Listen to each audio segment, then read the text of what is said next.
हाय दोस्तों, कैसे हैं आप सभी। मैं डॉक्टर आनंद व्यास अगेन अपने यूट्यूब चैनल पर आप सभी का स्वागत कर रहा हूं और आशा कर रहा हूं कि आप सभी ठीक हैं, मस्त हैं और एंजॉय कर रहे हैं।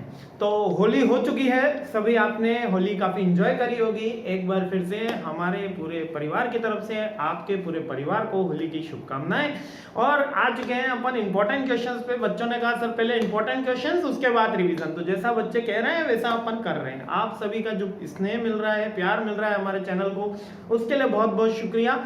मैं इंपॉर्टेंट क्वेश्चंस बता रहा हूँ। हमको फीडबैक में बस आपसे इतना चाहिए कि आपके एग्जाम में जो 23 मार्च को होने वाला है उसमें कितने क्वेश्चंस हिट होते हैं वो हमें बताइए कि आपके एग्जाम के अंदर ये कितने क्वेश्चंस हिट होने वाले हैं। ये मोस्ट कॉमन बनाया है। एमबीए, बीबीए, बीकॉम, एमकॉम और यूजीसी नेट की अगर तैयारी कर रहे हैं तो भी ये क्वेश्चन इंपॉर्टेंट है क्योंकि ये मेन टॉपिक्स हैं अपने, ठीक है। तो बार बार इनसे क्वेश्चन पूछे जाते हैं। तो चलिए बिना कोई वक्त गवाए अपना वीडियो शुरू करते हैं। याद रखिए हमेशा मैं 6, 7, 8 क्वेश्चन बताता, लेकिन इस बार थोड़े से 12, 13 क्वेश्चन मैंने बताए हैं, इसलिए कि मैंने ऑलमोस्ट सारे पेपर कवर अप कर लिए हैं। 5 साल के आपके पेपर कवर अप कर लिए हैं। AKTU, RTU, Bikaner technical university, Gujarat technical university, सारी टेक्निकल यूनिवर्सिटी का एकदम निचोड़ आपके सामने रख दिया है। मींस क्या आप ये क्वेश्चंस में से अगर ये पढ़ के भी चले जाएंगे, 12-15 क्वेश्चन भी पढ़ के चले जाएंगे, तो यकीन मानिए आपको फर्स्ट डिवीजन लाने से कोई नहीं रोक सकता। आप मेरे साथ संघर्ष करिए, पढ़ाई करिए, मेहनत करिए और जीत आपकी होगी, ये मेरा पूरा विश्वास है।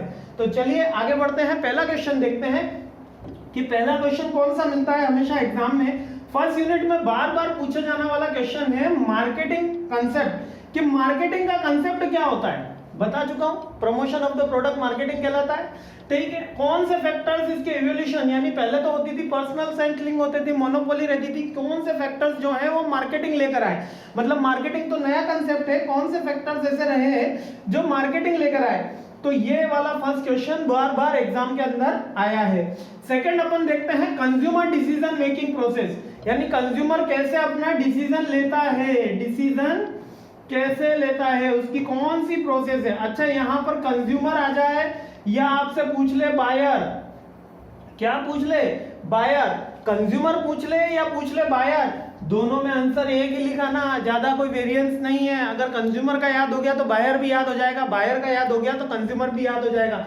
डिफरेंस क्या है सर, बायर वो जो बाय करता है प्रोडक्ट, कंज्यूमर वो जो कंज्यूम करता है प्रोडक्ट। अपने मार्केटिंग में दोनों को एक ही मान के कर दो। बायर की अगर डिसीजन मेकिंग प्रोसेस आ गई तब भी सेम आएगा आंसर, और कंज्यूमर की आएगी तब भी सेम आएगा, यानी एक तीर से दो शिकार है यहाँ पर। आगे बढ़ते हैं। Targeting various targeting strategy. अच्छा, टारगेटिंग बार बार पूछे जाने वाला क्वेश्चन है। Targeting STP model, STP model लिख लो, ये एग्जाम में आएगा ही आएगा। बिना मार्केटिंग मैनेजमेंट, बिना STP मॉडल के कंप्लीट नहीं हो सकता। यानी कि कोई भी यूनिवर्सिटी का कितना भी बड़ा अच्छा पेपर बनाने वाला हो या कितना भी खराब बनाने वाला हो, STP मॉडल तो पूछेगा ही। क्या है STP model, segmentation, targeting and positioning.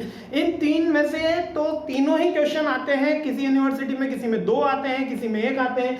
लेकिन इतना मैं कहता हूं कि आज तक मैंने मार्केटिंग मैनेजमेंट का एक भी पेपर ऐसा MBA या BBA, BCom लेवल का नहीं देखा जो बिना STP के कंप्लीट हुआ हो। तो मोस्ट इंपॉर्टेंट टॉपिक है तीसरा STP। अब इसमें टारगेटिंग आ गया, अगला देखिए STP एनालिसिस आ गया, ये पोजीशनिंग आ गया। एक ही क्वेश्चन याद करना है, सेगमेंटेशन, टारगेटिंग और पोजीशनिंग। वीडियो बना चुका हूं, 3rd यूनिट में सब कुछ डिटेल में समझाया है। सेगमेंटेशन भी बताया है, टारगेटिंग भी बताया है, पोजीशनिंग भी बताया है। नहीं देखा हो तो देख लो, 3rd यूनिट इसकी ही प्लेलिस्ट में मिल जाएगा। चलिए आगे बढ़ते हैं। Difference between marketing research and marketing information system, MIS, marketing information system.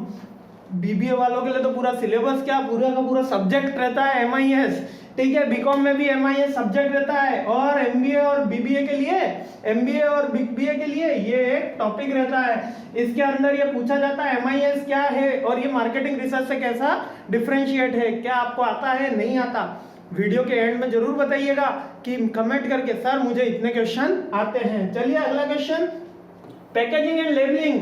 ये भी एक 3rd यूनिट से इंपॉर्टेंट क्वेश्चन निकल कर आता है कि पैकेजिंग क्या होती है और लेबलिंग कैसे हेल्प करती है, एक आइडियल पैकेजिंग कैसी होनी चाहिए और आइडियल लेबलिंग कैसी होनी चाहिए, अट्रैक्टिव होनी चाहिए, कस्टमर ओरिएंटेड होनी चाहिए, सारी चीजें थर्ड यूनिट में बताई हैं। आप देख लीजिएगा। पैकेजिंग और लेबलिंग के अंदर पूछा जाने वाला क्वेश्चन से बार बार रिपीट होता है। छठा क्वेश्चन, आंसर कितने आए अभी तक जरा बताइए। सातवां question, explain the benefit market segmentation. लीजिए, एसटीपी मॉडल से एक और क्वेश्चन आया। एसटीपी मॉडल से बार बार रिपीट हुआ, 3 क्वेश्चन बन गए हैं। 3 नहीं है, वो एक ही है। अगर एक आ गया, सेगमेंटेशन, टारगेटिंग और पोजीशनिंग, तीनों की अप्रोचेस याद रख लो, तीनों के बेनिफिट याद रख लो, तीनों को करने का प्रोसेस याद कर लो, काम हो गया। एग्जाम में मिलना ही है। नॉर्मल से नॉर्मल पेपर बनाने वाला एसटीपी मॉडल बनाता ही है। इसके अलावा क्या है, अगला 8वां क्वेश्चन, होलसेलर, प्रोड्यूसर, रिटेलर के वेरियस सर्विसेज। अब ये क्वेश्चन थोड़ा घुमा के दिया हुआ है, एग्जाम में पूछा जा सकता है। चैनल अल्टरनेटिव, जी चैनल अल्टरनेटिव क्या होते हैं, यूनिट 4 में से बार बार पूछा जाने वाला क्वेश्चन है। चैनल अल्टरनेटिव्स क्या होते हैं, होलसेलर, रिटेलर होते हैं और एजेंट होते हैं और फ्रेंचाइजीज होती हैं। वो क्या होते हैं, उनके फंक्शंस क्या हैं। बहुत इजी क्वेश्चन है, बहुत ही सिंपल है, एक बार पढ़ोगे याद हो जाएगा। 4th यूनिट के अंदर पूरा डिटेल में समझाने वाला हूं, इसके बाद जस्ट 4th यूनिट अपन कंप्लीट करेंगे, ठीक है। पर्सनल सेलिंग, हाँ ये अगला क्वेश्चन आया। पर्सनल सेलिंग, एक है अपना डायरेक्ट सेलिंग, ठीक है, और एक है पर्सनल सेलिंग। देख लीजिएगा दोनों में डिफरेंस। और पर्सनल सेलिंग और सेल्स प्रमोशन की कौन सी टेक्निक है, सेल्स प्रमोशन की टेक्निक्स और पर्सनल सेलिंग भी पूछा गया क्वेश्चन है। 9 क्वेश्चन बता दिए हैं अभी तक, ठीक है। Difference style of brand equity, brand equity क्या होता है और ब्रांड लॉयल्टी। अगर ब्रांड इक्विटी भी आ गया तो ब्रांड लॉयल्टी ऑलवेज समझ में आ जाएगा। ब्रांड इक्विटी, इसके 3 पार्ट मैंने बताए हैं आपको। ब्रांड लॉयल्टी उसका एक सब पार्ट है, ऐसा करके एक 3 डायग्राम बना है, यूनिट 3 में बता चुका हूं। यहाँ केवल इंपॉर्टेंट क्वेश्चन बता रहा हूं। ब्रांड इक्विटी याद कर लेना, ब्रांड इक्विटी, ठीक है। हाँ 11 क्वेश्चन है, what do you mean by direct marketing. अब पर्सनल सेलिंग अलग है, डायरेक्ट मार्केटिंग अलग है, थोड़ा सा सिमिलर रहता है। कैसे उसके एडवांटेज और डिसएडवांटेजेस होते हैं डायरेक्ट मार्केटिंग के। अरे नहीं भी याद हो डिफरेंस तो याद कर लो कि पर्सनल सेलिंग डायरेक्ट मार्केटिंग का ही एक सब्स्टिट्यूट है, प्रोटोटाइप है। तो कैसे करेंगे हम डायरेक्ट मार्केटिंग, कैसे कस्टमर तक डायरेक्ट पहुंच रहे हैं, पर्सनल सेलिंग उसका एक टाइप है। लेकिन आप उसको डायरेक्टली ऑन डिलीवरी कर रहे हो ई कॉमर्स वेबसाइट के थ्रू, वो हो गया डायरेक्ट मार्केटिंग, ठीक है। पर्सनल सेलिंग में आपको डोर टू डोर जाना होता है। डायरेक्ट मार्केटिंग में आप ग्लोबल रीच करते हो, मास को एड्रेस करते हो। तो क्या है उसके एडवांटेज और डिसएडवांटेज, ये भी बार बार पूछे जाने वाले क्वेश्चन हैं।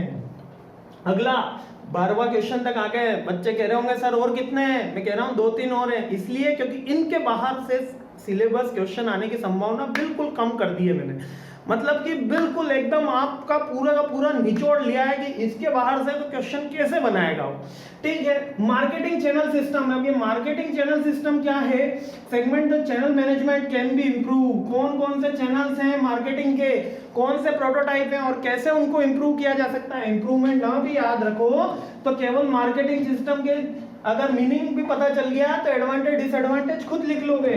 चलिए अगला बढ़ते हैं, ग्लोबल मार्केटिंग। 5th यूनिट में से ये क्वेश्चन एक बिल्कुल रामबाण की तरह है कि बार बार आता है कि ग्लोबल मार्केटिंग क्या होती है, इंडिया में ग्लोबल मार्केटिंग कैसे करेंगे, इंडियन कंपनीज ग्लोबल मार्केटिंग कैसे करती है। अब उसके अंदर कोई एग्जांपल ले लेगा आपसे, टाटा की टियागो का एग्जांपल ले लेगा, मारुति की सुजुकी की डिजायर का एग्जांपल ले लेगा, किसी कंपनी की दूसरी ब्रांड का एग्जांपल ले लेगा और पूछेगा इसकी ग्लोबल मार्केटिंग कैसे करें, इसमें कौन कौन से फैक्टर्स इन्फ्लुएंस होते हैं, इसमें political, non political, social, economical, वही फैक्टर्स हैं जो मार्केटिंग में लिखते हैं। केवल ग्लोबल ग्लोबल ग्लोबल आगे जोड़ देना है। करना क्या है, बहुत आसान। अब शॉर्ट के अंदर ये क्वेश्चन दोनों ऐसे है, बिल्कुल रट लेना। नीश मार्केटिंग और एजेंट मार्केटिंग क्या होती है। नीश मार्केटिंग तो ये समझिए कि मैंने अगर 12 पेपर एनालिसिस करे तो 12 में से 10 के अंदर तो मेरे को ये मिला ही है, यानी हर साल ये पेपर आता है। 12 साल के पेपर एनालिसिस हुए, अगर 12 × 2 24 पेपर एनालिसिस हुए तो 20 पेपर के अंदर नीश मार्केटिंग का मतलब छोटे क्वेश्चन में पूछा गया है, बड़े में नहीं, छोटे में पूछा गया है। एजेंट मार्केटिंग किसको कहते हैं। तो टोटल मिला के 13 लार्ज और 2 मैंने शॉर्ट बताए हैं। आपको कितने आते हैं मुझे कमेंट करके जरूर बताइएगा, और आपको आंसर नहीं पता है तो मेरे वीडियो देख के उसमें आंसर पता कीजिए। Thanks for watching. Thank you.